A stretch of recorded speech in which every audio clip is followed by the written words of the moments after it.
What is that? Ulasayman. Tingnan niyo mga kaulam. Hello po, magandang gabi, Pilipinas. Tingnan niyo sa amin sa Batangas, ang tawag dito ay, what is this? Ang tawag dito sa amin sa Batangas ay ulasiman. Ulasiman? Ulasiman ang tawag dito sa amin. Ito ng mga bata pa kami mga kaulam ay pinapakain namin sa baboy. Tapos dito ginagawang salad yan. Tapos ang ulam ko mga kaulam ay sinaing na matambaka, sinaing na buraw mga kaulam. Tira ko pa rin isang araw. Pero in-upgrade ko kanina ang luto. Diba, nag-upgrade ako. Kanina, nung in-upgrade ko ang luto, nilagyan ko ng talongs.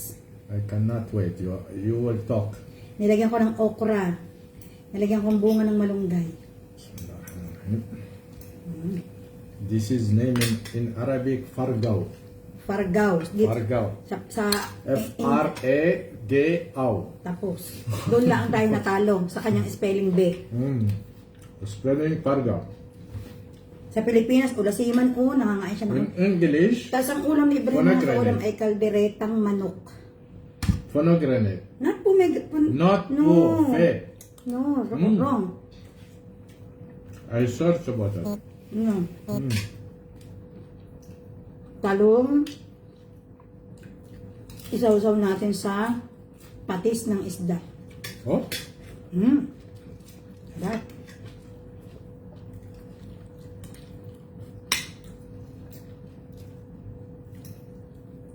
Sarap na sinain na buraw mga kaulam. Why you put it all? I will leave for tomorrow this one. Because it's too much.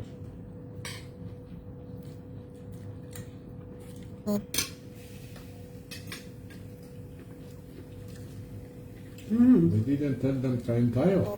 You were talking in the beginning. Tell them, honey. Now it's done because I finished. Kain tayo. Bakit lang di ako nag-alok? Mas marunong pa sa akin. Because you talk, I forgot. Yeah. You have to tell them kain tayo. Tell them, honey, it's not too late. Kain tayo. Halika na din Jaldi karo. Patay. Jaldikaro is Hindi, yeah? Indian language. Yeah. Because Philippines near India. No. Far? Yeah.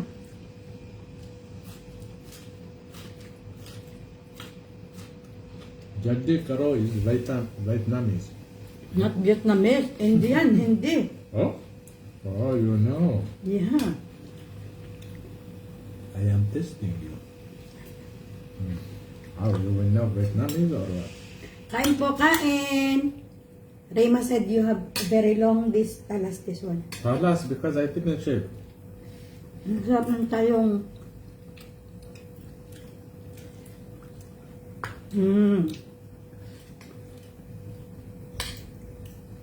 Sarap na isda. Kain. Aros Siham. Wow. This is Olasiman? Shout out po from Saudi Arabia.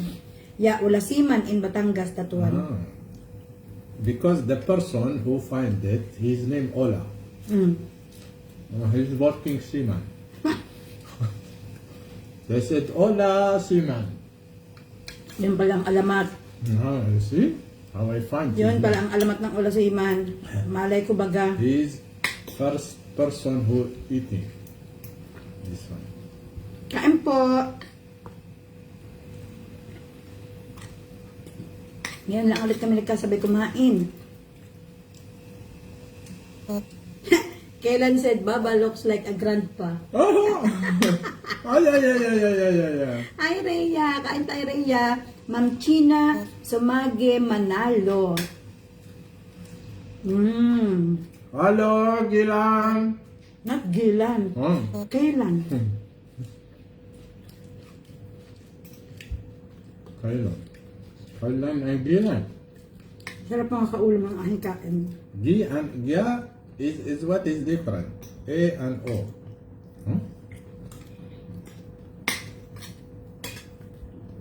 Talong, isawsaw natin sa patis. You like talong with patties? Hmm? Yeah. Your favorite? Yeah. My favorite, cardareta. I am swimming now with it. That's why I cook for you caldereta, honey. Yeah. Because that's your favorite. I will leave it for tomorrow.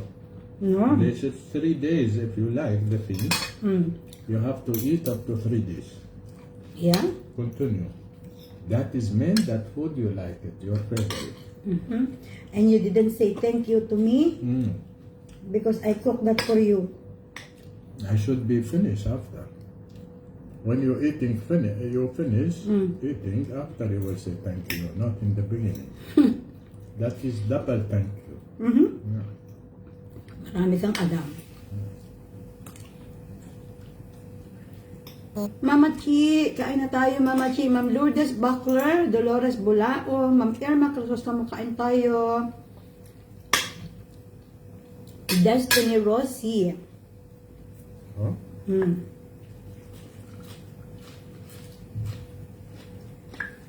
You want to watch the movie? No. It's Ari good. na addict na sa Korean movie. Yeah. What is the title? Bloodhounds? Blunt Hands.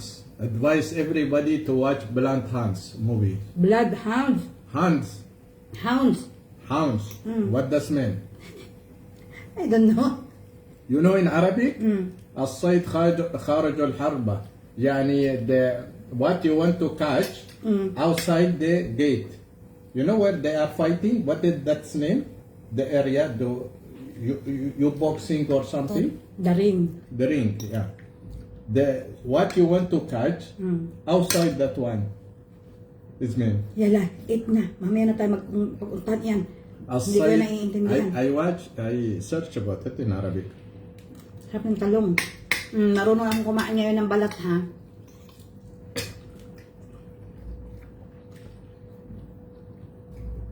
Kainin ko raw ang balat ng talong at nandun daw ang antioxidant. Kinakain po ng hilaw ulasiman. Ayan, nakain siya ng hilaw na ulasiman. Ulasina? Show them. Is correct, yeah? This is very good for sugar, huh? Number 1. Ate Pia, kain tayo, Ate Pia.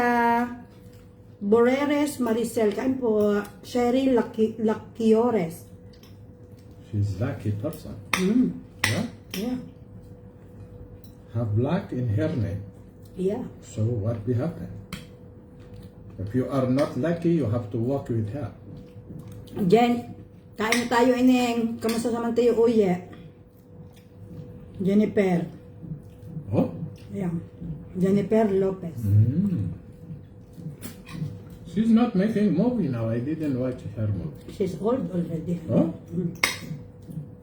She's older than us. No. She's Jennifer Lopez.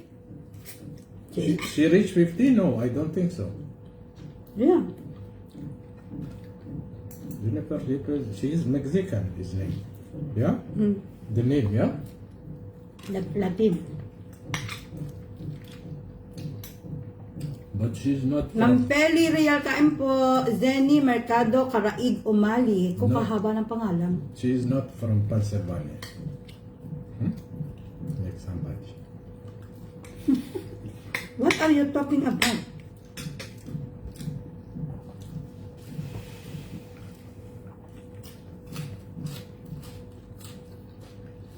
Ma'am Elma Samarita, kain tayo. Why you not eat Georgia? Nako, Mama Che, dini ikuam. Paborito ng mga Arab ang ulasiman. Paborito nila. Kinakain talaga, tapos nilalagay pa nila sa salad. Kinakain nila ng hilaw. They put this one, they are eating with the khubuz, with the bagaum, like bagaum, you know, the dry, the fish. Yeah. Why you don't... Why you are eating that one and you don't like the smell of the dried fish? No, this is different, they're making uma. No, tariha is the name, tariha. Tariha, Maaarte kayo. different way they cook. Ang ulasiman daw po ay number 1 hot. Yung parang sobrang galing daw sa mga matataas ang sugar. Kain po tayo. Kain tayo lahat. Kain tayo. Kain tayo. That is, you should believe it for tomorrow. Hmm? Now I manage it how to live for tomorrow with some. Honey, I didn't take a bath today. Oh? Mm. Why? I feel lazy. Your body, they said, should be itchy after take a bath. Healthy daw talaga mga kaulam ang ulasiman. Kaya kinakain dito ng mga Arabo, kaya paborito nila yan. Kasi nga, parang na-research nila na very healthy. Why I didn't find that time, you remember? We are looking in Sanawan. I looking for No, the here. honey, you cannot find it in my place. You can Where? find it in the farm. Why they are not selling there?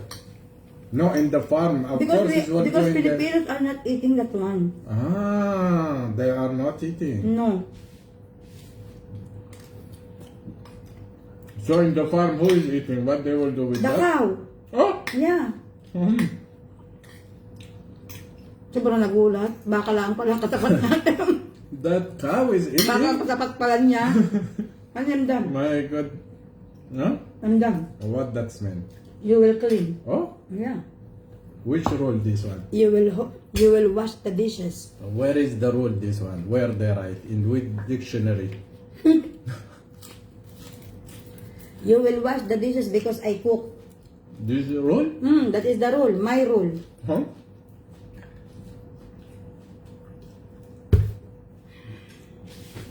You didn't read the rule today? I said if his husband sleep, should be not washed. Wala kang kaahit-ahit, kaya minsan ayaw kitang kasabay kumain. Kain mo. You talk to them, I will wash my hand. In Arabic, they are not talking when they are eating. When you are eating, they say continue to eat and don't talk. Talking too much, not good.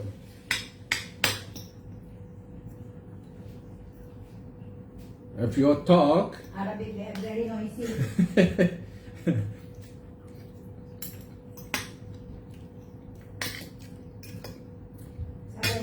Bathroom? I think so.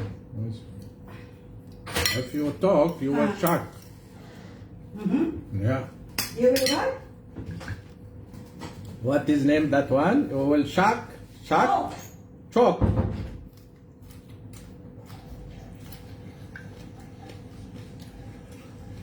And it will stay the food inside your tongue.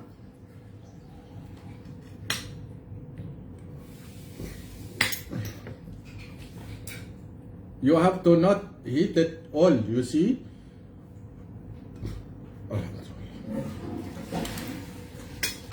When will you shave your face, honey? You are not shaving it for how many days now?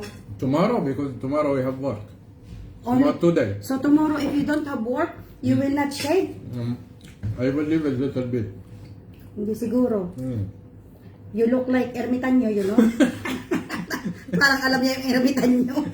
You look like ermitanyo, you know what is ermitanyo? What is that? Kamukha ni Mang Kepweng. Yung kamukha ni Mang Kepweng Oh, very na long. kamag-anak, This is sexual name. kamag-anak ng Mama Mama Ilusyo na kinakapatid ng Torabisyo. kinakapatid ng ng kakang Ablay. Yan la. You clean na. You throw this na. Which one? This fish. Kamusta kayo mga kaulam? Diyos ko, na-miss ko naman kayo. Ma'am Nympha Mendoza, kulang. Ano ang kulang sa ating buhay? Charot. Ay, hala. Ani, I broke the chair. This brown chair, I will use the white one. Dahil ako'y bagong kain, nakasira na ng upuan. Ma'am Maura Grigsby, hello po. Bamski Villanueva Condes. Ano po ba ang lasa ng ulasiman, ma'am? Hindi ko rin po alam at hindi po ako kumain ng ulasiman, siya laang. Ang kinakain ko lang mga kolam ay itong jarjir. Ayan oh. Ganitong itsura ng jarjir. Sobrang sarap nito pag meron kayong adobo, pag meron kayong prito, ito ang katapat. Bukod dyan, ito pa ang katapat at charang papaya na padala sa akin ng Ate Lucy. Diyos ko, napakasarap nito mga kolam. Inuunti-unti ko at ayoko itong maubos agad. Shout out Ma'am Frances Bauman from Zamboanga. Ma'am Menchi Consulta Matalobos. Shout out from Qatar. Oh wow. Kamusta kayo dyan sa Qatar mga kaulam? This is You a will not keep this wrong. one? Yeah. You will get? No, I will put it in the house. Honey, can you clean this table? Because it's dirty. Ma'am Rosie Miray, watching from Bulacan. Uy, Arlene, kamusta ka na? Meron ako mamayang itatanong sa iyo ha. Napaka-importanteng bagay, APPM kita. Tingnan mga kaulam mo, ang dami kong puting buhok. Ayokong magkulay dahil masama daw yung nagkukulay, lalo daw na dami ang white. What? You have what? Too much. What do you think? Hi Luisa, Ma'am Rosie Mirari from Bulacan. Christina Tadena, kamusta kayo mga kaulam? Kamusta ang inyong Mayo? Kamusta ang Flores de Mayo sa mga taga Batangas, sa mga taga South. Sa mga taga South, kamusta ang Flores de Mayo? Makabada Ahurias. Waalaikumsalam warahmatullahi wabarakatuh. Patrosenyo Padoble. Pa-shoutout kaulam from Lipa, Batangas. Hello po. Ma'am Mary Jane Hizon from Bulacan. Lolet De Castro. Hello po. Ismolilio Alilio. Hello po. Ningning Resurrection Zagala. Hello. Ma'am Leia Binang. Hello. Kamusta kayong lahat? Ngayon ay May 17. Gusto ko munang i-shoutout ang aking kapatid na si Christian. Hindi ko masyadong nabati nung birthday. Birthday ni Christian, mga kaulam ng kapatid ko, nung May 15. Ano yan San Isidro Labrador ang kanyang birthday. Happy birthday sa aking kapatid. Hindi ako masyadong nakabati sa iyo ng bonggang-bongga dahil sobrang busy ko sa school. Alam mo naman, magtatapos na magko-closing ng school dito. So, ang mga teachers sobrang busy na. Ma'am Course Galvez, hello po from San Mateo. Ate Susan. Ayan. So, ayun mga kaulam, ang ulam namin ay, ako ay sinaing na buraw, na nilagyan ko ng talong at okra. Si Ibrahim ay kalderetang manok, tapos meron siyang ulasiman at saka jarjer, ewan ko sa kanya. Doon pa siya kumain ng ulasiman. Pinapaliwanag ko sa kanya na nung araw sa amin, ang ulasiman pinapakain namin sa baboy. Hindi siya naniniwala. Sabi niya, bakit hindi nyo kinakain? Napakasustansya. Well, mahali ba namin? Kaya pala sobrang tataba ng mga baboy namin noon. Ma'am Irana Eusebia from Cavite, hello po. Busy sa alliance si Ma'am Ningning. Oo nga. Ngayon ay alliance sa amin, Flores de Mayo sa amin sa Batangas. Naku, napakasaya ng Flores de Mayo mga kaulam. Lalo na nung time namin, mas masaya ang... Yes po, mas masarap po talaga ito, Ma'am Ismolilio Alilio, itong ating atsarang papaya na may carrots, tapos may pasas. Sobrang sarap, promise. Minsan iniiwasan ko na sobrang napaparami akong kumain. So sa amin mga kaulam, meron kaming Flores de Mayo ngayon. Nung araw, ng panahon namin, ako, Diyos ko po, yan ang pinakamasaya sa amin. Nandyan sila crush, nandyan ang mga boyfriend, naku, makikipagsayawan, naku, Diyos ko, talaga naman, pagkakakikiri.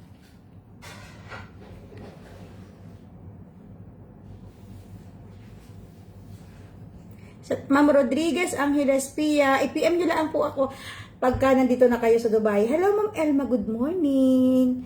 Ayan, bihira po ako mag-live mga kaulam dahil like this time, ito yung oras na natutulog yung mga anak ko.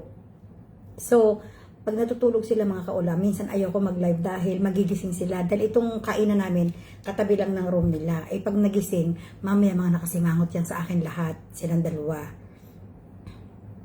At saka ngayon mga kaulam, may panahon ng fiestahan sa Batangas. Panahon ng fiestahan talaga ngayon sa Batangas. Ang fiesta sa amin ay June 8. Ang fiesta sa bayan namin ay kahapon. Yung fiesta sa bayan namin kahapon, sobrang lakas ng ulan. Pero alam niyo mga kaulam, pag umuulan ng Mayo, iyan naman talaga ang hinihiling namin, kaya kami nag-aalay noon, nung panahon namin, kaya kami nag-aalay sa chapel. Ang hinihiling talaga ay ulan para sa mga pananim. Tapos galit na galit kami noon pag naulan dahil hindi kami makapagsayawan, hindi namin nakakausap ang aming mga boyfriend. Hindi namin nakakausap ang aming mga crush. Pero pinaliwanag sa amin ng matatanda noong una, huwag kayong magalit pagka naulan. Kaya nga tayo nag-aalay. Para may ulan na dumating para sa pananim. Naalala ko mga kaulam ng mga bata pa kami, kapag ganitong Mayo, panahon din ng kaingin. Ewan ko kung alam niyo ang kaingin. Ang kaingin ay isang lugar kung saan sinusunog nila yung mga kahoy-kahoy. Tapos pag nasunog na nila, yung lugar na yon na pinagsunugan nila ng mga kahoy-kahoy, doon sila magtatanim ng saging, doon sila magtatanim ng mais, doon sila magtatanim ng yung mga pagkain natin tuwing tag-ulan doon. Ma'am Sheena San Juan, hello po. Ma'am Vicky Balatbat, hello po. So itong panahon na ito, panahon ng kaingin, panahon ng Flores de Mayo, noong time ko noon, panahon ito ng mga liga ng mga basketball, panahon ito ng mga fiesta, ay naku, sarap talaga pag mga fiesta, mga kaulam. Talaga naman alam niyo pagka yung ganitong summer vacation, nagtatabaan kaming lahat. Kasi pag sa gabi may pa Flores de Mayo, may pakain din yan minsan, may mga patinutong, yung mga bilo-bilo, yan may mga ganyan pa. Tapos may mga puto-puto, yung may mga tinatinapay, ganyan. Tapos pag fiesta, Diyos ko mga kaulam, ang Batangas, kabalitaan kapag fiesta, kaya pinakamayayabang sa handaan talaga. Tapos kinabukasan, nakapilang maniningil ng 5 kilong karne. Ang inay, isa na dyan sa napakarami maghanda pag fiesta. Minsan, pakatay pa ang inay, naranasan pa namin noon. May parang pabinggag namin noon kay Christian yata noon. Naranasan pa namin, katay dalawang baboy. Uy, danas talaga namin yan. Sobrang pagod talaga namin mga kaulam yung maghapon ka magpapakain ng bisita hanggang gabi.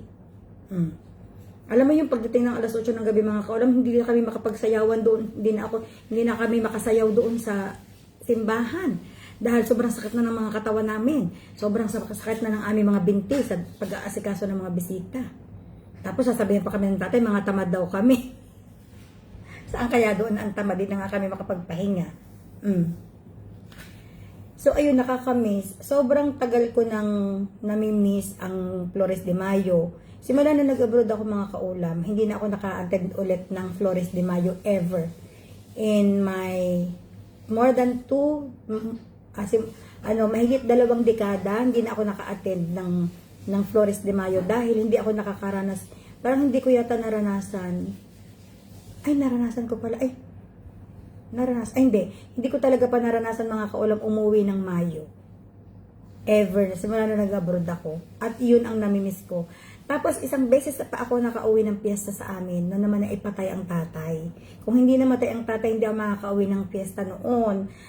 Ang tatay ay nilibing ng June 7, kinabukasan June 8, piyesta naman doon sa lugar namin.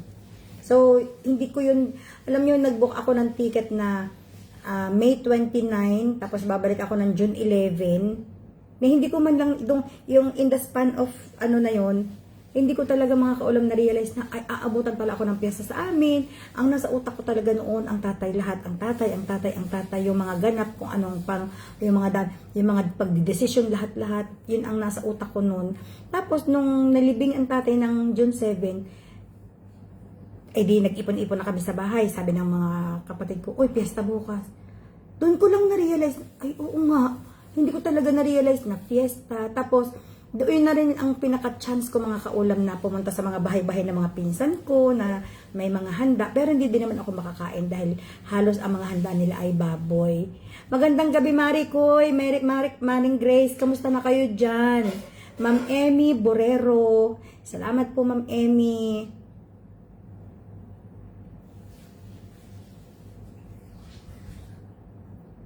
Sa amin, Mama Chi, ang kaingin, yung taniman ng mga mais, kung saan magtatanim ng mais. ang mga tao sa bundok, sa mga bundok-bundok, yun ang tinatawag naming kaingin. Ma'am Joanne Peñaranda, good evening po. Sana masaya ka sa iyong biniling item. Ma'am Marife Kabiko, good evening from Japan. Tapos yun, hindi na ulit ako nakauwi ng... Dahil dito mga kaulam, lalo na kapag nandito ang pamilya mo, mahihirapan ka talagang umuwi ng ganyang buwan. Pag nandito ang pamilya mo, lalo na nandito na ang mga anak mo, ang pinaka-uwi mo lamang yan ay December at July. Dahil yan lamang dalawang iyan ang bakasyon sa school. Siyempre, kung lalo na nung maliliit pa ang mga anak ko, hindi ko naman basta maiwanan. Kahit na may taga-alaga ako, hindi rin ako basta makaalis, ewan ko ba. At saka itong season na ito, mahal ang ticket. Pero sana pinagdadasal ko mga kaulam na sana makauwi ako ng July. Sabi ni vlog ni Jana, idol baka naman po pwede mag-request kung sakali lang naman po. Ano po ang inyong request? Wag lang po mat at saka wag lang pong pera. Yung dalawang yun. Wag lang pong mat, mahina ako dyan. At wag lang pong pera, wala ako niyan. Sige, sabihin mo ang iyong request. Marilyn Cueto Grinya, hello po. Ma'am Maria Bella Ronyo, good evening. Tapos ito mga kaulam, I want to take this opportunity para sabihan po yung mga nag-order sa akin ng non-tarnish ha. Matagal ko po itong paulit-ulit na sinasabi, hindi po ako nagpapa-COD. O sige, granted, hindi nyo napanood ang aking live na sinabi kong hindi ako nagpapa-COD. Pag o-order kayo, tatanungin nyo muna ako. Kasi ako, nag-anticipate ako na, alam nyo na dahil inilive ko na. Hi Myla, kumusta kayo? Kumusta kayong lahat dyan? So, tatanungin nyo, ma'am, COD ba ito o GCash? Kasi mga madam, hindi ho ako pwedeng manghula na hindi nyo pa alam na hindi ako nagpapa-COD. Tapos pagdating sa Pilipinas, tsaka tayo magkakaroon ng diskusyon na sasabihin nyo na hindi nyo kukuhanin. Ay, hindi nyo naman sinabi hindi nyo kukuhanin, pero ini-insist ninyo na COD. Abot, ang sabi nyo pa nga kaliwaan. Para kasi mga kaulam, pag sinasabi nyo, pwede kang kaliwaan, parang sinasabi nyo na, I have the tendency na manloko sa inyo. Sa halagang 850, sa halagang 1,000 mga kaulam, hindi ko ito ipapara. Hindi ko ito ipapara mga kaulam. Ako ilang beses akong naloko. Pero hindi po ako manloloko sa ganyang halaga. Kahit nga milyon yan, hindi ko kayo lolokohin. Diyos ko. Ngayon, ito lang po ang sasabihin ko sa inyo. Yung mga hindi sumasagot sa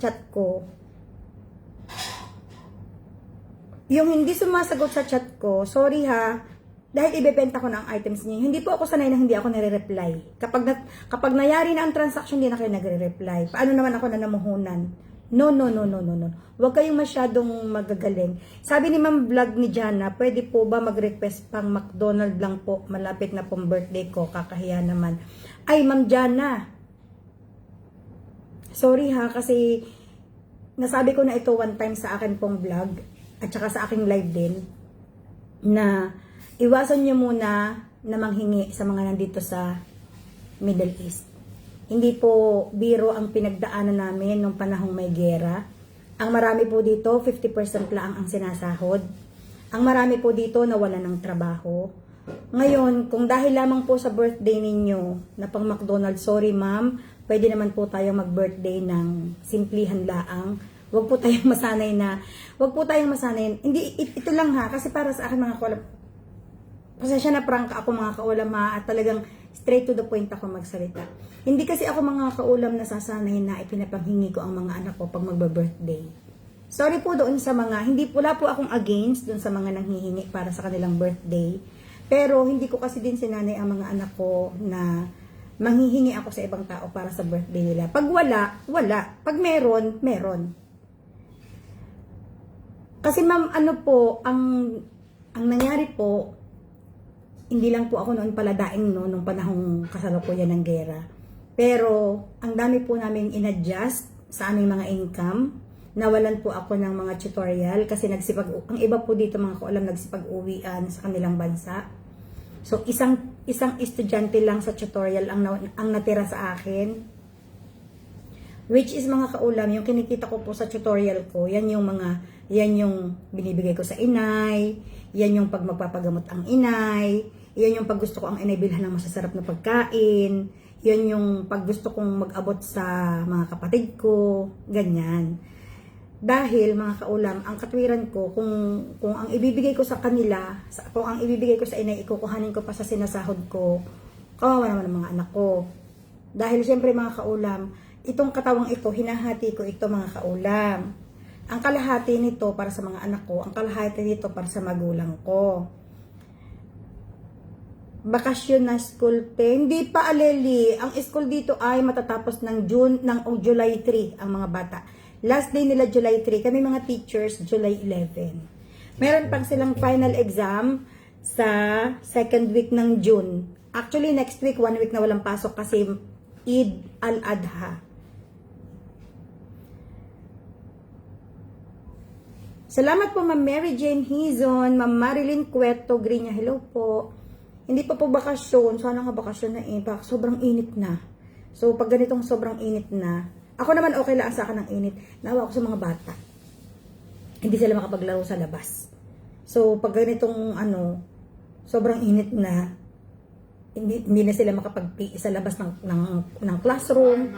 Hindi na namin sila pinapayagang mag-PE sa labas ng classroom. Ay, Ma'am Elma, sana Ma'am Elma meron ka ding holiday sa Eid. I wish you have a holiday also next week. Kami I have 9 days. Doon naman sa 9 days, Ma'am Elma, kasama yung 2 weekend. Kasi ang Eid, Ma'am Elma, na sandwich ng 2 weekend. Salamat po, Ma'am Alisa Ney. Lahat na ata ng videos mo na panood ko. Thank you very much. Thank you.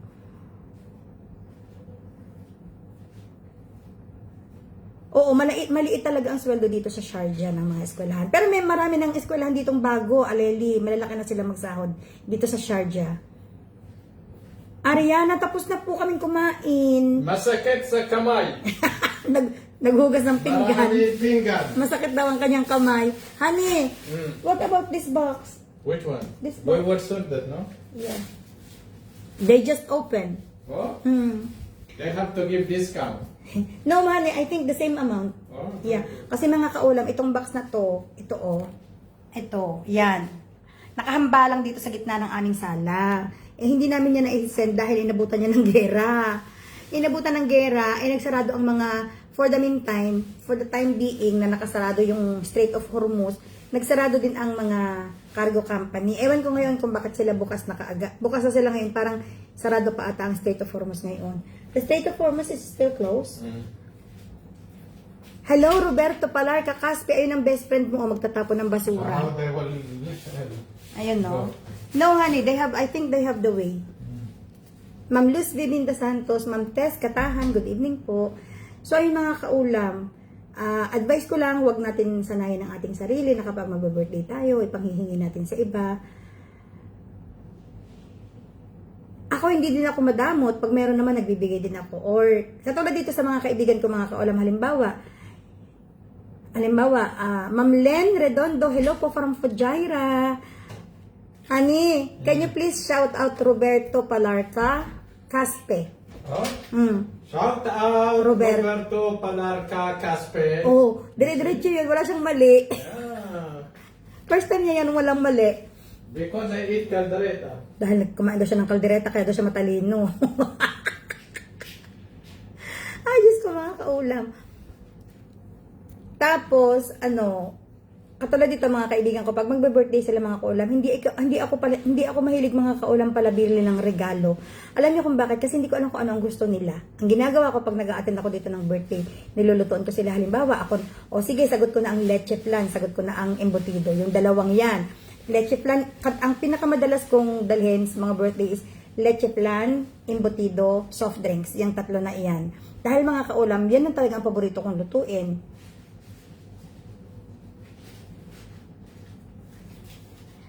Ay, hindi ko pa po, Ma'am Ariana, alam kung kailan po ako makakauwi. Actually, nagpaplano po ako ngayong July, but let me see. Let me see po, inshallah. Only God knows. O sabi nga ng aking best friend, unay Diyos. Dahil hindi po ako talaga sabi nga ng asawa ko, huwag kang basta magdedesisyon. Ang lagi mong sasabihin, inshallah. Pag nakarinig kayo mga kaulam ng word sa Muslim na inshallah, ibig sabihin God willing. Sa atin, God willing yun. Inshallah po, na pagkalooban tayong makauwi. Kasi mahirap mga kaulam, sobrang sa ngayon, iisang airlines pala ang nabiyahe din ni Emirates Airlines. Sa Abu Dhabi, ang nabiyahe lamang ay Etihad. So, mahal po mga kaulam ang Emirates Airlines Sobrang mahal. Doble po ng ibang eroplano. So, titingnan natin mga kaulam kapag sa July ay may bibiyahe ng ibang eroplano, baka sakaling makakauwi tayo. Hi, Jen! Mano muna sa ninang. Aninang umahaba na naman ang kuko, Tingnan niyo mga kaulam. Ayan ang kamay ng maraming trabaho. Ayan, Yan. Ma'am Maricel Pulumbarit Cuare, shout out from General Luna, Quezon Province. Ma'am Aisha El Sayed. Oh wow, El Sayed. May estudyante akong El Sayed. Egyptian sila. Casey, when next bakasyon mo teacher din sa Pinas? Hindi ko pa po alam, Ma'am Casey. Sana inshallah. Kasi mga kaulam, merong conflict ang aking schedule sa schedule ng aking anak. So titingnan natin kung paano ko gagawa ng paraan. Ma'am Jezebel Castillo, watching from Santa Cruz, Laguna.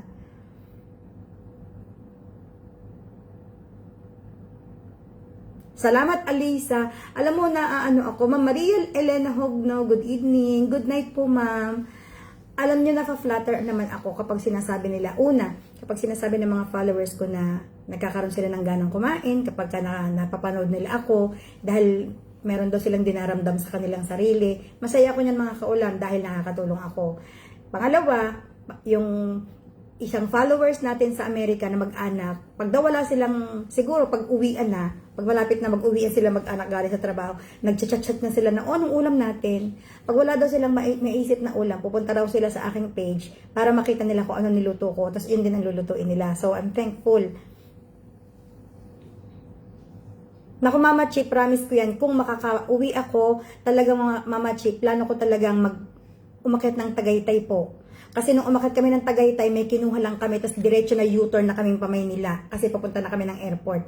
So, plano ko talagang umakyat ng Tagaytay, matulog ng isang gabi.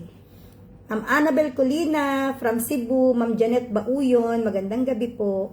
So, ayun, tapos masaya din po ako mga kaulam kapag sinasabi nyo na nakakatulong ako sa diet ninyo, dahil nga magulay ako Naku, ini ang iyong kuya nasa banyo na hindi na makakapag-spelling at magdadasal. Annalyn Bayanay, good evening. Alam mo naman oras na ng dasal. So, ayun. Masaya ako mga kaulam na kahit paano nagiging... Oo nga, Maring Grace, nagkahuntahan nga kami ni Paring Apple. Dahil alam mo naman si Paring Apple, taon-taon na uwi iyan. Ngayon sabi ko kay Paring Apple, paano itong pag-uwi namin? Ngayon, Maricoy, ang eroplano, wala pang announce kung magbubukas ang ibang airlines. Parang pwede yata, Maricoy, siguro advisean ko si Paring Apple, parang pwede yata, Mari, kung pupunta muna ng Oman. Tapos from Oman, doon yata sasakay papuntang Manila. Hindi ko lang, Maricoy, alam kung paano yun gagawin. Pero madali lang, pwede naman sila mag-bus hanggang Oman or pwedeng airplane papuntang Oman. And then, from Oman, didiretso ang Paring Apple sa, hindi ko lang alam baga Maricoy, kung from Dubai, mayroong biyahe papuntang, hindi ko rin alam basta, meron naman yan na way. Kaso nga, meron siya na magnifico. Salamat po, kain tayo. Salamat, Ma'am Jezebel. Mahirap talaga Maring magplano ngayon ng pag-uwi. Ang problema ay ang sasakyan. Meron tayong kaulam na hindi siya Batanggenya, hindi siya sanay, hindi niya alam kung ano yung tinatawag namin sa Batangas na sinaing na isda. Kami mga kaulam sa Batangas, isa sa pinakamasarap na luto ng isda namin ay sinaing. Sa amin hindi lang po kanin ang naiisaing, pati po isda. So ang sinaing sa amin na isda ay niluluto lang namin yan. Ang kasama lamang niyan ay tatlong ingredients lang ho yan. Isda, asin, kalamyas na tuyo. Yan lang po, walang iba. Lilinisin nyo ang isda, tanggal ang hasang, tanggal ang laman sa loob, tapos huhugasan mo lamang yung tulong-tuyong kalamyas, ilalagay mo lamang sa kaldero. Tapos ipapatas mo lamang yung isdang iyong isasaing, tapos aasinan mo. And take note mga kaulam, ang asin ng sinaing na isda ay mas marami ng kaunti kaysa sa sinigang. Ang sinaing na isda mga kaulam dapat medyo maalat para hindi agad mapanis. Okay? So, tutubigan mo yung isda ng pantay sa isda. Tapos pakukuluan mo siya. Sa una, malakas ang apoy. Pag kumulo na, yung apoy, maliit na lamang. Tapos kulo na lang siya ng 1 hour. Hanggang sa mag-brown na yung pinakapatis niya. It's up to you kung gusto niyo na may patis o kung gusto niyo na walang patis, it's up to you. Pero ako gusto ko ang may patis. Yung pinakapatis, hiwaan niyo ng kamatis, hiwaan niyo ng sibuyas. Very nice. Ma'am Susan by Dango Estrella, hello po. Ma'am Annabel Colina, salamat po. Ma'am May Gagalak Marquez, yes, pinais na dulong, the best yan. Pinais na dulong, isa yan sa pinaka the best. Walang kumbaga, isa yan sa nasa taas ng paborito ng mga taga Batangas. So yun mga kaulam, natutuwa naman ako doon sa isang kaulam na hindi niya alam kung ano yung sinaing na isda until napanood niya sa akin. And then she tried. Sabi niya, tinaray daw niyang gayahin. Ang sarap daw pala. Totoo naman mga kaulam. At ang sinaing na isda mga kaulam, mas lalong sumasarap yan kapag ilang araw na. Tapos, pwede niya yung haluan ng gulay. Pwede niya, pagluto na ang isda, pagka siguro yung mga last 5 minutes ng kulo, doon nyo ilagay ang talong, doon nyo ilagay ang okra. The best. Tapos, ingod-ngod nyo ang okra sa patis. Kain. Katulad ng ginawa ko kanina, ingod-ngod nyo ang talong sa patis ng sinaing na isda. Kain. Ako mga kaulam, hindi ako nabili ng yung patis na nasa bote. No, hindi ako bumibili niyan. Kasi mga kaulam, alam ko yan kung saan nila ginagawa. At alam ko kung paano nila ginagawa yan. Hindi ko sinisiraan na, but I know. Ang patis na ginagamit ko mga kaulam is yung patis na nanggaling sa sinaing kong isda. Iniipon ko yan sa isang lalagyan, tapos nilalagay ko sa ref. Mga kaulam, nagje-jelly nga eh. Feeling ko nga mga kaulam, mataas ang collagen ng isda, ng ibang isda. Dahil ang patis nila minsan, pag nilagay mo sa ref, nagiging jelly. Parang jelly ace. So pag ganyan, parang mataas ang collagen yan. Ayun mga kaulam. Ang dami ng, kahit papaano naman mga kaulam, alam nyo, ang spice ng pag-vlog natin is ang mga basher. Kahit na may mga basher tayo, proud pa rin ako mga kaulam na kahit papaano, nakakatulong naman ako sa iba. Isapaw ang talong at okra, ay panalo talaga Mama Chi. Tapos, ang masarap pa dyan mga kaulam, kung meron kayong puso ng saging, alam niyo yung puso ng saging, babalatan ninyo hanggang doon sa pinakamura, pinaka-baby, yung pinakamaan malambot. Hiwain nyo lang ng 4 ang puso ng saging mga kaulam. Isapaw ninyo habang nakulo ang isda na sinaing. Sobrang sarap, promise. Why you put the fish down? Because I will cook you, that one for you tomorrow. Okay. For your lunch. Why? No, I thought... That is your lunch tomorrow, honey. That is pampano. What is name this one in Tagalog? Pampano, spell. No. Paco? Anong barko? Pampano. No, I am talking about something else. Which one? Show them this one. Ito mga kaulam, may tinatanong ang asawa ko. This is for sugar. Kung anong tawag daw dito sa Tagalog. Ito yan. In English, India, Imla. That is Arabic. No. Imla? Not yes. Ano daw ito mga kaulam? Hindi ko kasi ito mga kaulam If you alam. search Imla, Matigas siya, matigas. Ito daw ay number 1 sa sugar. Kapag mataas ang sugar mo, maganda daw ito. it's coming from India. Ito. Galing daw ito sa India. Hindi ko alam, parang nakakita ko na ito sa Pilipinas. Hindi ko alam. Para siyang... In English, Imla. Spell. E-M-L-A. Yeah, Imla. Ane. M. You are correct, but I was laughing because I thought you will say E-M-L-A. You know it, yeah? Because you're back. You don't have this one? You didn't see it, yeah? I saw something like that in the Philippines, but I don't know. Very sour. This is very hot. Sobrang asim daw. Pero, ang ginagawa ng asawa ko mga kaulam, ginagrind niya, tapos nilalagyan niya ng sili, tapos kinakain niya. Yun daw ay gamot sa sugar. Very hard in Ang asawa ko mga kaulam, meron siyang, ando na siya sa borderline ng may sugar. Kanina umaga 123 ang sugar niya. Ma'am Alisa, naku, Diyos ko, eto na, may issue kami sa school ng chicken biryani. Dahil yung binibilhan namin, parang feeling ko, nagpalit ng cook, nagpalit ng chef. Hindi siya gayon kasarap. Tapos, at saka, ang manok sobrang liit. Naiinis ako, sobrang liit ng manok. Kaya, kung napansin nyo, siguro 1 linggo na o 2 linggo na ako hindi bumibili ng biryani doon sa paborito kong Shutter Grill Restaurant. Dahil, hindi ko alam kung nagpalit sila ng chef. Hindi gayong kasarap. Sobrang paborito ko yung biryani nila. Ma'am Annalyn Bayanay, hi po ma'am, palagi po ako nanonood. Salamat! Vanessa, kumusta? Hindi ko pa ining alam kung kailan ako uuwi sa Pilipinas. Wala pa ining masyadong, isa pang eroplano ang nabiyahe. Kahirap magplano Hindi ko alam kung may bibiyahe hanggang July. Kasi kapag meron na announce, pero kanina sa balita nakita ko, open na ang 3 airport dito. So magandang sign 'yun. Open na yung 3 airport. Open na ang space, ang airspace. Ibig sabihin, meron ng tendency na mag-open ang mga airlines. Okay? Well lang Ilagan, magandang gabi. So, tingnan natin kung aling airlines ang mag-open. Dahil sa ngayon, Emirates Airlines pa lang ang nabiyahe. Mahal. Sobrang mahal ng ticket ng EK. Ang EK, mga kalam, Emirates Airlines, ang mahal ng ticket. So, hindi po afford ni kaulam. Kaya, mag-iintay-intay tayo kung alin. Kaso, baka mamaya mag-open naman sila ng mga bandang July na, tapos July din ako uuwi. Pag ganung sa pulsa date ang booking, mahal ang ticket.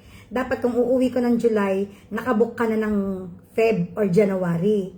Yan. Para makuha mo pa rin yung murang ticket. Isabella Espanida from Qatar, hello po. Ma'am Annalisa Manila Madrid from Baguio City. Ma'am Lani de los Reyes, hello po. Madam Bracelet naman akin. Well, meron po ako magpapa-order po ako ma'am ng tarnish itong first week ng June kasi hindi ko pa po confirm kung kailan uuwi yung aking friend. Pag na-confirm ko na po ang date ng uwi ng aking friend, ayan, magpapa-order na po tayo.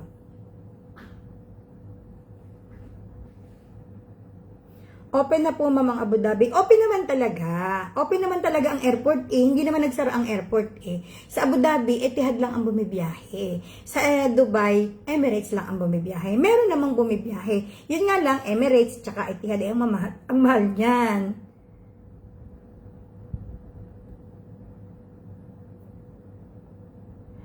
Kakailaw na ko. Lagi ng brownout sa Pilipinas.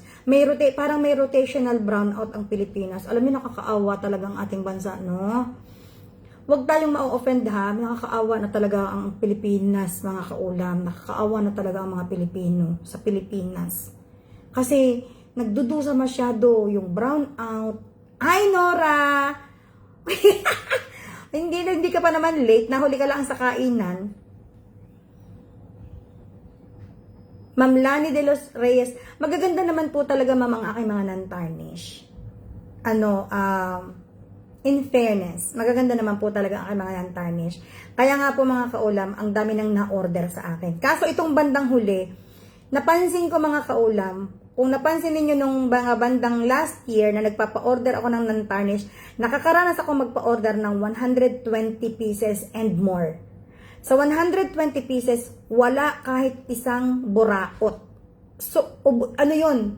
Pag ipinadala ko yung 120 pieces na order, walang buraot doon. Lahat yun nagbabayad on time, lahat yun naiipaship namin on time.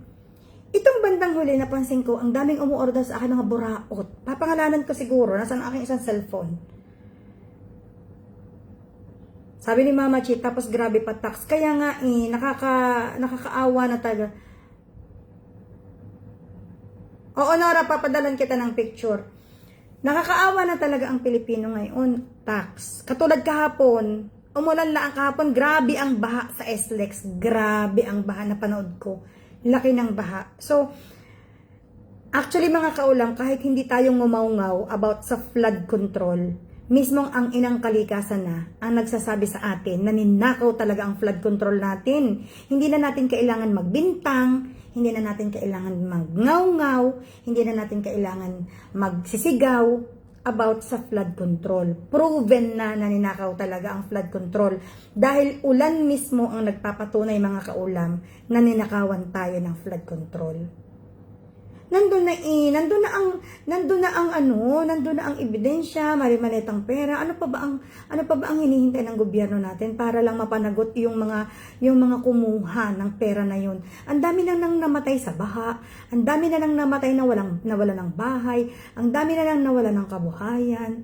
Ano pa iniintay ng Pilipino?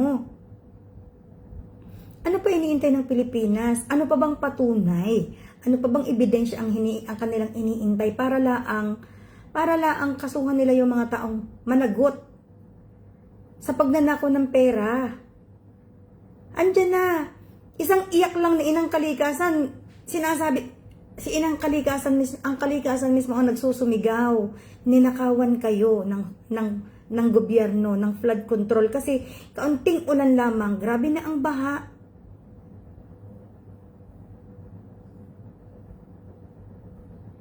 Diba, mga kaulam, hindi natin kailangang sumigaw dito para lang magbintang tayo ng flood control issue or flood control scandal. Ulan pa nga lamang sinisigaw na sa atin ng ulan. Naninakawan kayo. Ba't ayaw ng gobyerno? Naniniwala naman ang Pilipino eh. I know naniniwala ang Pilipino. Alam niyo kung sino ang hindi naniniwala? Ang hindi naniniwala dyan sa flood control issue, yung mga binayaran ng gobyerno, kagaya ng mga social media vloggers na binayaran ng gobyerno. Sila yung hindi na, alam nila ang katotohanan, pero dahil bayad sila at natakapan ng pera ang kanilang mga bibig, kailangan nilang magsinungaling. Kasi doon sila, yun ang pangkain nila. Diba mga kaulam? Hi Ma'am Erica! Sa mga Duterte lang ang sentro ng gobyerno. Sabi ni Ma'am Mean Villegas, totoo naman. Kaunting issue, i-connect nila sa Duterte. Alam mo kung may isang tao sa Pilipinas na gusto kong sampalin pag umuwi ako. Hindi kaya ako makontempt pag sinabi ko to. Isang tao lamang ang gusto ko talagang sabunutan. Yung tagapagsalita ng palasyo, yung babaeng butangera. Putang inang yun, wala nang ginawa kundi i-connect sa ibang tao ang kasalanan ng kanyang amo. Kung kani-kaninong tao ibinibintang yung kasalanan ng amo niya. Alam mo yung kahit na hindi ka nagmumura, mapapamura ka talaga. Shout out po kay Sir John Miskel. Sir John, good evening. I hope you had a good night. You have a good night. I hope it's a bit cold in your area. Since it was raining yesterday, napapa-English talaga ako ng bonggang-bongga. I hope even in your area was raining yesterday, and I hope it is at least a bit of heat. Kasi I read in the news that Metro Manila, I think, not Metro Manila, Calabarzon, if I am not mistaken, it's Calabarzon, reaches 52 degrees. Oh my God. Wow. Yeah. That's very hot. Too much. Why? Yeah. Why? Hello po sa lahat ng taga-Bawan. Sabi ni Ma'am Menchi. Di ba Ma'am Mean nakakapamura diyan sa tagapagsalita ng palasyo? Yung kahit hindi ka sabi nga nila natapos tayo sa gobyernong mahilig magmura. Ngayon naman ang gobyerno yung parang, anong sabi nga, natapos tayo sa gobyernong mahilig magmura, nandito tayo sa gobyernong ang sarap murahin. Diba? Kahit hindi ka mahilig magmura, makakapamura ka talaga ngayon. Alam nyo kung bakit? Magandang gabi po, Ma'am Patricia. Hay nako. Alam nyo mga kaulam, yung oil, yung petrol. Ma'am Merica, wala pa po ang order mo sa Pinas, ma'am, kasi ito pong mga umuuwi ay medyo mahirap pong umuwi ngayon, Ma'am Erica, from Dubai. We only have one airline. Kaya ang mga Pilipino po ay nagpalit na ng date ng uwi. Ang karamihan po na dapat uuwi ngayon is nag-adjust na po sila ng pang-December.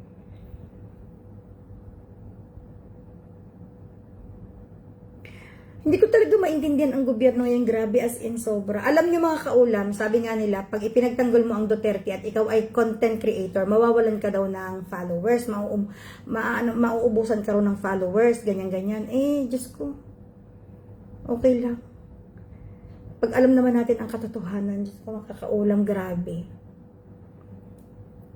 Kami dito mga kaulam, kahit nasa ibang bansa kami, apektado kami. Apektado kami talaga, promise. Ito sasabihin ko sa inyo ha. Sabi nga ng iba, bakit ka maapektuhan? Nakatira ka nga dyan sa ibang bansa, wala ka naman dito sa Pilipinas. Ito ha, ito na kung bakit kami apektado. Dati, pag nagpadala kami ng 10,000, 20,000, kasya na pang isang buwang budget sa bahay. Ngayon hindi na kasya, pangkalahating buwan na lang daw iyon. So yung sabihin na natin 15,000 ang pinapadala. Hindi na daw kasya ang 15,000. So magdadagdag na kami ng another 10,000. Apektado kami kasi yung pera namin na dapat binabudget namin, hindi namin budget ng maayos dahil kailangan namin dagdagan ang pinapadala namin sa Pilipinas. Sisinya, sabihin nyo kung hindi kami apektado. Ma'am Erica, hindi ko po sinasabing maka-Duterte ako. Ang sinasabi ko po is, ang dami ng mali ng gobyerno ngayon. Sobrang dami. Of course, I love the ex-President Duterte, no? The former President Duterte. I love him because masyado niya kaming inalagaan, kaming mga OFW, masyado niya kaming inalagaan during his term. That's the reason why we love him. Not only me, but all, like 90% of the Filipinos here in the UAE feels the same. We feel the same way. Why? Kasi masyado niya po kaming pinahalagahan nung term niya. Walang sino mang pangulo po ang nagpahalaga sa OFW. Maniwala kayo sa akin, I am in here in the UAE for more than 2 decades. Wala pa pong gobyerno ang nagpahalaga sa amin kundi yung time niya. Ginawang 10 years ang passport, driver license sa Pilipinas. Ang bilis, pinatanggal niya ang terminal fee na 550 sa airport pag lalabas ka ng bansa. Kasi dati, pag lalabas ako ng bansa, bukod sa tax na binabayaran ko na 1,620, magbabayad pa ako ng terminal fee na 550. Tinanggal niya ang 550 na terminal fee. Bagkos, binigyan pa niya ng 550 ang mga OFW kapag lumalabas ng bansa. May makukuha sila doon ng 550 sa airport. Can you imagine? Ang 550 po mga kaulam na nakukuha ng OFW sa airport, eh, pwede nilang ipangkain sa airport bago bumiyahe ang eroplano.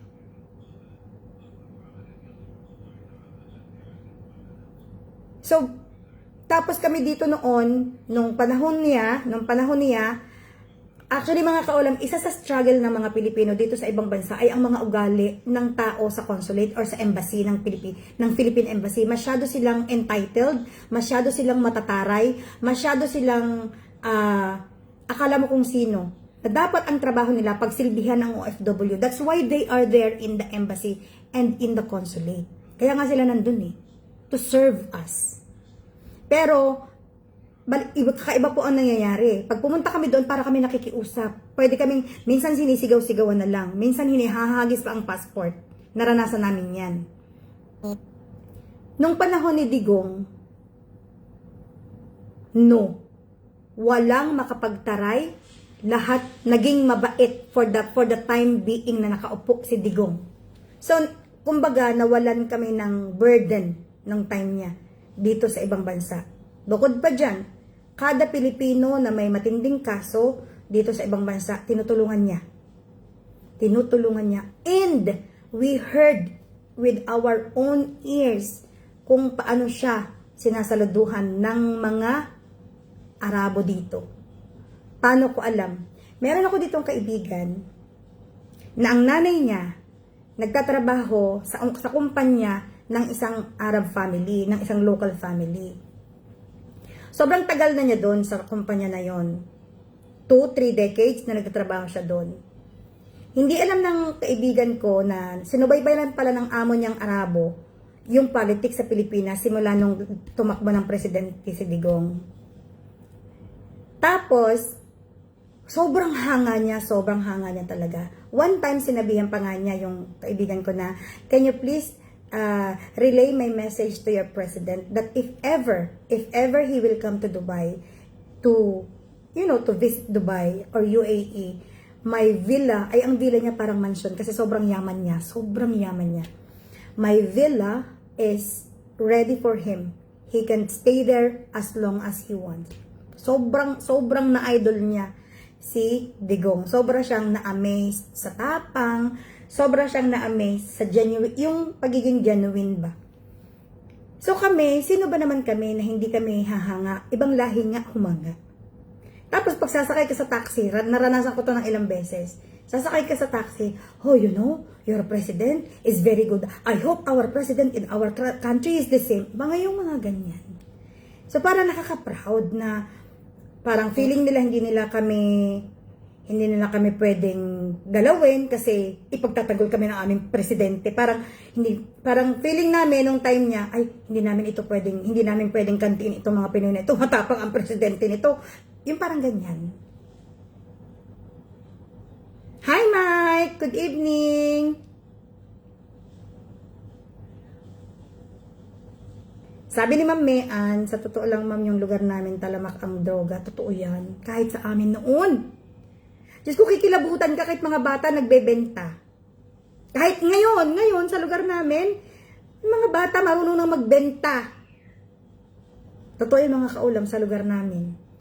Marunong nang magbenta ng ipinagbabawal na gamot ang mga bata. Samantalang nung panahon ni Digong, tumaba ang mga adik sa amin. Nagsipagtabaan sila. Laging mga tulog at laging mga busog. Hindi nila kasi nga 'di ba nga nauso yung tukhang noon. Grabe. 'Di ba mga kaulam, paano mo hindi hahangaan ang isang taong walang hinangad kundi mapabuti ang bayan? Kung meron mang namatay dahil sa droga, choice nila yun eh. Binigyan naman sila ng pagkakataong sumuko. Binigyan sila ng pagkakataong ikulong para magbagong buhay. Choice nila yun. Choice nilang gawin yun. So, wala tayong magagawa. Mas pinili nila yun eh. Diba? Sabi nga nila noon, hindi naman ayoko to sabihin, delikado to, baka makontent ako. Di ba mga kaulam? Alam ko naman hindi naman lahat ng tao mag-a-agree sa akin. Kasi marami nga ng tao ay bayad. Marami nga ng tao ay nakahimas ng maleta. Pero, yung sinasabi ko is based on my own, based on my own experience, based on my own perceptions, based on my own opinions. So, hindi ko nasakop kung ano opinion ng iba. Ayun, gagawin natin? Ang saya-saya namin dito noon sa UAE nung panahon niya. Nagbubunyi kami parate. Unang-una, nung inilabas ang passport na 10 years. Ay, Diyos ko. We are the happiest. Kasi mga kaulam, hassle yung every year magre-renew ka. Minsan nga mga kaulam, nakalimutan ko pang i-renew ang passport ng isa kong anak. Dahil sobrang busy namin mag-asawa. At I have 2-3 jobs. Hindi na namin nabubuklat ang mga mga passports nila. Pagtingin namin, parang 4 days na lang mapapaso na, ay uuwi kami ng Pilipinas that week. So pagdating namin ng Pilipinas, kasi mga kaulam, kahit mapapaso ang passport mo, kapag uuwi ka sa origin country mo, walang problema. Ang problema noon, yung pabalik ka dito. So pinauwi kami, pinayagan kami sa airport makauwi, kahit parang 4 days na lang paso na yung passport ng anak ko. Then pagdating namin sa Pilipinas, diretso kami ng Lucena City. Pinarenew namin yung passport ng anak ko. So katulad ngayon, ang passport ko is 3 years na lang mapapaso na kasi 2019 ako nag-renew. So 2029 mapapaso, 3 years na lang magre-renew na ako. So 'di ba, hindi ako naabala after 5 years. Ganun. Meron kang time. Tsaka hindi mo na makakalimutan kasi ang haba na ng palugit eh. Kaysa sa 5 years na nawawala na sa isip mo ang mag-renew sa dami ng trabaho. Parang ganyan. Ang dami naming napakinabang ng mga OFW. Yun nga yung sabi ko sa inyo, yung 550 na terminal fee. Eh kung 4 kaming umuwi, 4 na 1,620 na tax, tapos 4 na 550 terminal fee. Malaki yun. Tapos pag upo namin, ito nga nung umuwi kaming huling 2022, kami mag-anak, bayad kami ng tax. Apat na 1,620. Pag upo namin ng terminal, nag-aabang na kami ng eroplano, walang aircon. Walang air condition. Diyos ko, day. Ano yun? Sana pupunta kami na bayad na tax kung pati aircon sa airport di man lang maayos, di ba? Ay nako. Ma'am Doris Samson, hello po. Kasi ma'am, may mga followers din ako na maka-Lenny, maka-BBM. So hindi ko sila awayin. Kasi irerespetuhin ko sila na yun ang gusto nila. Pero wag din ako aawayin sa gusto ko. Kasi pag inaway ako, mga kulam, alam nyo naman, lumalaban ako ng bardagulan. Dahil hindi ako pwedeng basta dala ako sasabihan ng kung ano. I will answer back. Charot. Diba? Kanya-kanya tayo eh. Kanya-kanya tayo ng gusto, kanya-kanya tayo ng ano natin, gusto sa buhay. Hindi natin po pwedeng sabihin sa isang tao, porket gusto niya yun, masama siyang tao. No. Hindi ganun. Ilabas natin yung pagiging magkaibigan natin sa kung ano yung paniniwala natin sa buhay. Kasi hindi naman nakabase doon yung mga pinagsamahan natin. Hindi naman nakabase doon ang pagiging magkaibigan natin. Well, if you want to disconnect everything just for the sake of the politics, it's up to you. Not up to me. Bye mga kaulam. Kailangan ko magpaalam na kasi may message ang kapatid ko. Kailangan kong sagutin at ito yung napaka-importanting message nakita ko. Ang dami pang message ng pamangkin ko. I need to answer. Maraming salamat mga kaulam. Bihira ako mag-live. And kapag nandyan ako sa live, nandyan din kayo. Hindi kayo nawawala. Nadagdagan pa nga kayo. Thank you very much. Sana mga kaulam, huwag kayo magsawang panoorin ang aking mga video. Kahit paulit-ulit na lamang ang aking mga ulam. I love you all. Babush!